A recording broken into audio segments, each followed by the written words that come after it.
Premier réflexe de reporter, s'abreuver à la bonne source pour comprendre ce qui s'est réellement passé ce fameux vendredi. Le proviseur du lycée de Mendong, sollicité en premier, affiche un air troublé. Son verbe violent suffit juste à nous éconduire de son bureau. Notre insistance est sans faveur. Le mépris convoqué pour le revoir circonstanciel.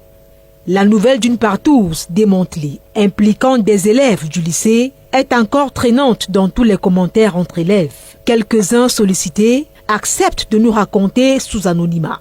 Un des participants nous confie qu'il s'agissait d'un charter organisé entre une trentaine d'élèves en marge de la journée d'orientation. Les cotisations des garçons ont permis d'acheter du whisky, de la cigarette et de la drogue. Le lieu de prédilection de cette escapade est révélé. Il est à moins d'1 kilomètre de l'établissement.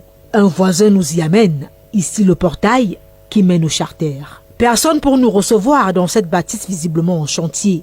Le coin sacré de cette trentaine de jeunes lycéens, tous mineurs recrutés dans plusieurs classes, nous dit-on. Un témoin à la perquisition des éléments de la gendarmerie de Séan nous raconte que cet après-midi du 22 octobre-là, les gendarmes sont arrivés créant le branle-bas. 10 d'entre eux interpellés, dont 6 filles, alors qu'ils avaient déjà mis KO 4 bouteilles de whisky frelaté et consommé pas mal de drogue. La partie sexe n'avait visiblement pas commencé. On ne sait si c'était prévu ou pas. Les préservatifs font néanmoins partie du butin de cette opération coup de poing. L'action stoppée au bout d'environ 3 heures de temps. Les effets de ceux des participants ayant pris fuite ont été également saisis.